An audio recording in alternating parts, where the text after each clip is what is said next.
Creatures Commandos came out yesterday, or the finale, I should say.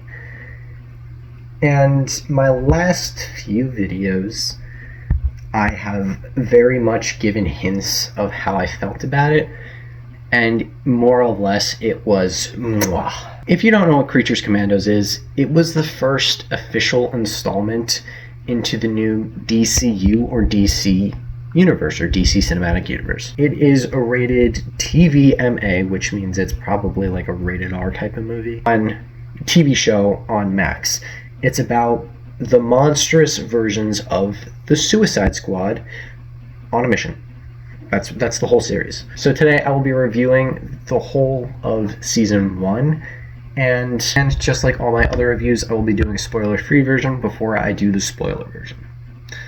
Just like always, the spoiler-free version is going to be pretty quick and simple, and it's going to be giving a little bit of information, but nothing spoiler-worthy. So really, just to tell you about Creatures Commandos without spoiling it, it takes place about a year, maybe a little bit less, after the Peacemaker Season 1 TV show. That is canon. And it takes about 2 years. It takes place about 2 years after the Suicide Squad movie, which that again is canon because, spoiler warning if you haven't seen the Suicide Squad, Rick Flag died in that, and it's become very obvious by his dad that he died on Project Starfish. Also, Amanda Waller said that Weasel was the only remaining survivor from Team A on Task Force X at Project Starfish, which is a little factual. I'm not sure, because technically Harley Quinn was also on Team A, but she did end up surviving. I hope James Gunn does explain what is canon and what's not. But now Amanda Waller has a new group run by Rick Flag Sr., Rick Flag's dad, to protect a princess of a country from an Amazonian who can tell the future. She's also has a band of men who really want to go to Themyscira, and she's telling these men that by killing the princess, they will go to Themyscira. The team consists of Rick Flag Sr., as I said before, the bride, or Frankenstein's bride, who was created by Dr. Frankenstein and Eric Frankenstein, the monster. Eric Frankenstein made this bride so he can feel love. That's the one thing that he's missing that was a part of his life. And turns out the bride has wanted nothing to deal with Eric Frankenstein. The next person in the group is called Nina. She's a fish creature who was born disfigured but mutated by her father and ended up running away. She is the kindest soul in the whole team. Next up is Weasel, who was just a freak monster who survived Project Starfish. Next up is G.I. Robot, an American robot who defeated Nazis. And that's his whole spiel, defeating Nazis. And then finally, Dr. Facilier. No, that's Princess and the Frog. I don't know how to say that. Give me 1 second so I can go figure it out. Alright, so after a quick search, it's Dr. Phosphorus. I don't understand why my brain just doesn't remember that. I just watched the whole series and I still just bleh. Even after watching a singular episode, it's like, Dr. Facilier? No, it's Dr. Phosphorus, who was a normal scientist trying to cure cancer, and a freak accident happened. That's pretty much all that I can tell you without spoiling too much of the show. I technically did spoil a little bit of their backstories, but I didn't go in too deep, and I didn't spoil too much. I will be going over that later. But that's all I'm going to tell you guys for the non-spoiler part. I just give you a little description of what the show is in case you guys want to watch it. It is a very inappropriate episodes. There are some scenes that are definitely not for kids. The gore on the show is next level, especially with Dr. Phosphorus, and there are many references to events that happen with people. And again, there are also scenes.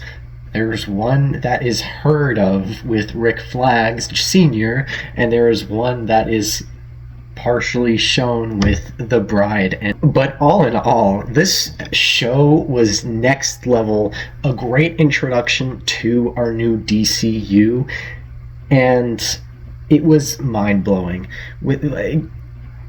Mind-blowing. It really was. I want to rate this show a decent 9 out of 10.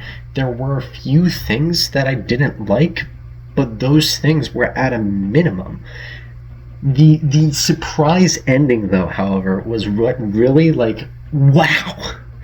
Like, it's not even like the end scene. It's like the final episode as a whole that was just like, like, learning about these monsters and their backstories was the saddest thing about the show, and it made us connect with them more.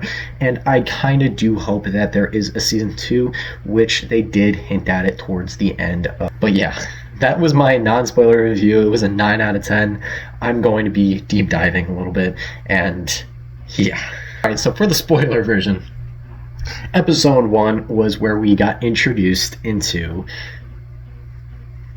the group, and we found out a little bit more about their mission. So yes, it was true. There was Circe, a Themysciran warrior who could tell the future, had a vision that this princess was going to bring out World War III. We don't know that until a few episodes, though. But she ends up wanting this princess dead. Without knowing, Waller sent this group to go protect the princess, and that's what they do. Episode 1, we don't really learn any we don't get any flashbacks with any characters. We just learn about the characters themselves.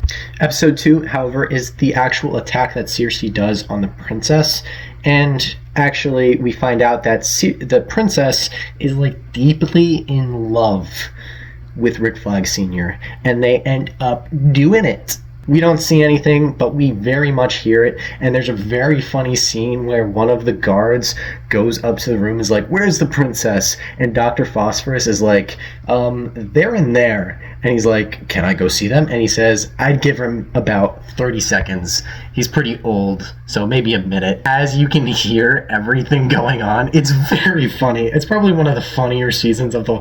It was definitely one of the funnier scenes of the whole show, and I love it so much. The way I find Dr. Phosphorus to be one of the funniest characters in the whole show, and I love him. But this episode went in the backstory of The Bride, where we learn about Eric Frankenstein, and really that he created the bride in order to find love. However, the bride was really deeply afraid of Eric Frankenstein because he was a monster, and she kind of fell in love with Dr. Frankenstein. At the end of the episode, she kind of does it with Dr. Frankenstein. Eric Frankenstein gets mad, and while the bride is away, he kills Dr. Frankenstein. The bride sees this and burns Eric Frankenstein. And for the next probably quite a few centuries, they have an ultimate battle against each other. Eric Frankenstein wanting the love of the bride, and the bride just trying to get him the fuck away. This episode actually does start the relationship between the bride and Nina, kind of a little bit, and it's really sweet. I know last episode I said it was where the official attack started, but technically the attack was to kind of ambush the bride and Nina. They kind of snuck out, and they ambushed them to try and get the team to go there so this princess is vulnerable, and that's exactly what happens. So after kind of like a little mini rescue mission of the bride and Nina, they go to the castle again, which is being attacked by Circe and Themyscirites. I don't remember what they're called. Sons of Themyscira, I think it is. And this is the episode that we learn more about G.I. Robot. G.I. Robot was created to defeat Nazis, and that's what he did. Until after the war, where he kind of was shut down. He was then brought back to life, and he killed Nazis that were in a crowd full of people. He was shut down again, and then he was brought back to life by kind of a war historian, and then the war historian took him to a meeting, and they uncurtained some drapes, and it was the Nazi insignia, and he killed everybody in the room, and he was sent to prison. The team actually gets back to the castle and is able to defend it from Circe, before Circe is able to kill the princess. So the princess is saved. Yippee! Episode 3. Wow. G.I. Robot, however, is destroyed and is not seen for the rest of the series. Kind of. Episode 4, they return to America and they kind of have a debrief with Circe.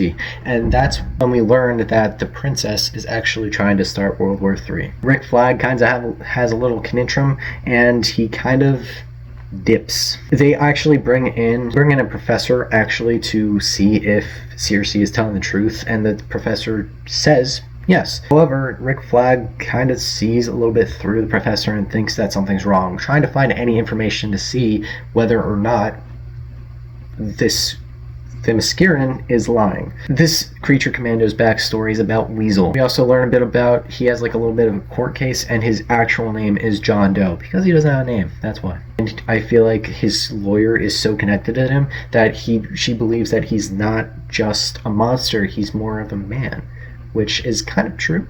He's more of a dog, though. I see him more as a dog rather than a weasel. But we find out that there were kids playing on a playground, and Weasel happened to be there, and the kids thought him as a cute little puppy, and he played with them. And an old man did end up seeing it, and they were playing in a school, and he called the cops. The old man went to go investigate, and the old man made things 10 times worse. All that Weasel was trying to do was play with these kids and have a great time, and he just wanted friends. And this old man saw a monster trying to beat up a kid and eat kids practically, because the way that he saw it was that he was hurting these kids because they were screaming with fun, but he thought they were screams of torture and whatnot. So he ended up starting a fire at the school, and when the cops finally showed up, most of the kids were dead, and Weasel was trying to save this blonde little girl. Now, while trying to save the girl, the cops think that this is the Weasel's next victim, and he's trying to take her to his cave to feast. But he's just trying to save her, and the cops end up firing her, and the little girl ends up dying.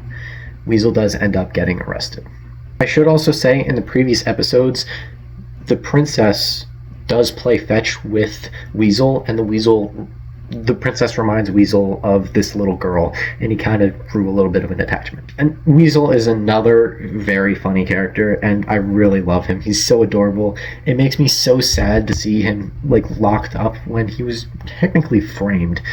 He's a very underrated character. I love him so much.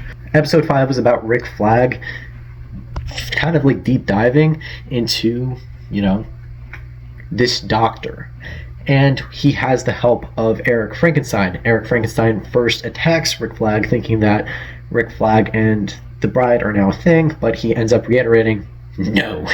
So they end up teaming up. Rick Flag helps save the princess, while Eric Frankenstein gets the bride. And they're seen as best friends. Rick Flag doesn't see it like that, though. And the backstory is about Eric Frankenstein in his recovery stages after being burnt alive, after the bride burned him after murdering Dr. Frankenstein. This was kind of like my least favorite of the backstories, because he wasn't really a creature commando, he was just a stalker. But the main story itself was very intriguing. They do find out that the doctor was dead when they go to her house, and that they also went to her university, and she was just teaching horribly.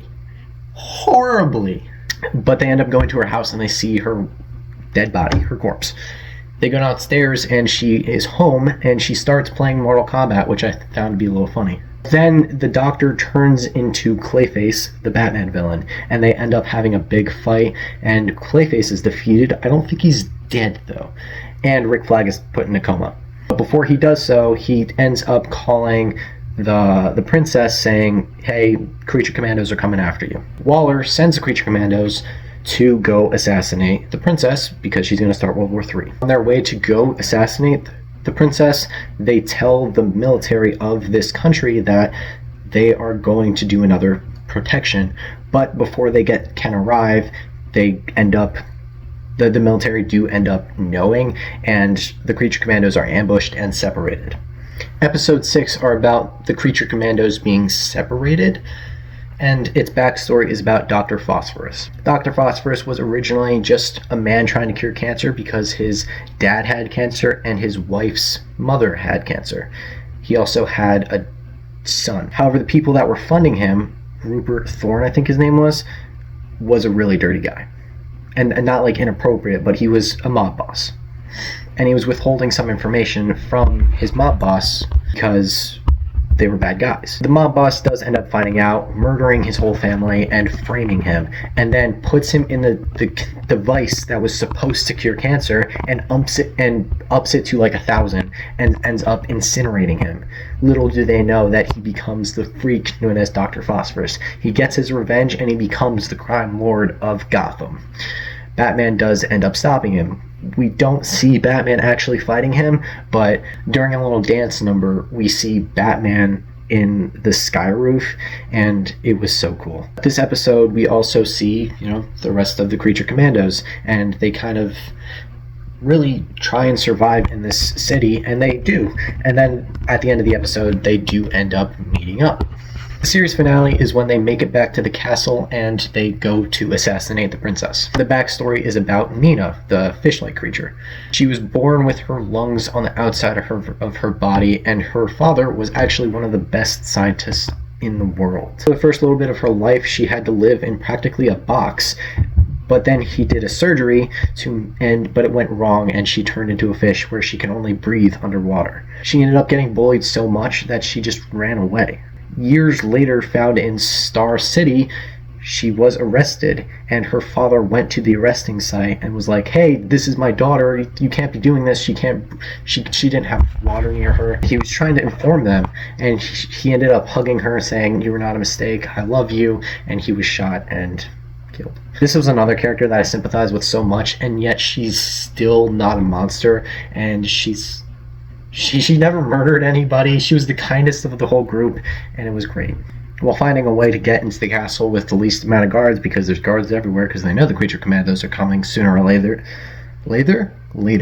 They find a laptop with security valance with the princess and this unknown person, but we don't know who it is until later on. I'll tell you in a little bit. We do end up finding out that the best place to go after her is where she does her daily swims. However, the only person that can take her out is Nina, who has never killed anybody before. She ends up agreeing and goes for the swim. Weasel ends up spazzing out and is like, she played fetch with me, blah blah blah. Weasel doesn't talk, he just goes, "Arr." Flag also wakes up from his coma and tells Waller that Circe was wrong and that Clayface was working for Circe. She tries calling the princess, but Princess is having a swim, so one of her guards calls. Weasel ends up biting Dr. Phosphorus and goes into the water. He can't swim, so he starts drowning, and the princess notices, and underneath the princess is Nina, and the princess get into a little brawl, and the princess ends up murdering Nina. It was so sad. Princess, as she's murdering Nina, has the biggest I'm a murderer type of face on, and then once she gets in the water, she acts all traumatized. And then the guard finally shows up after she murders Nina, says, "Hey, for you," and Waller says, "We made a mistake, blah blah blah."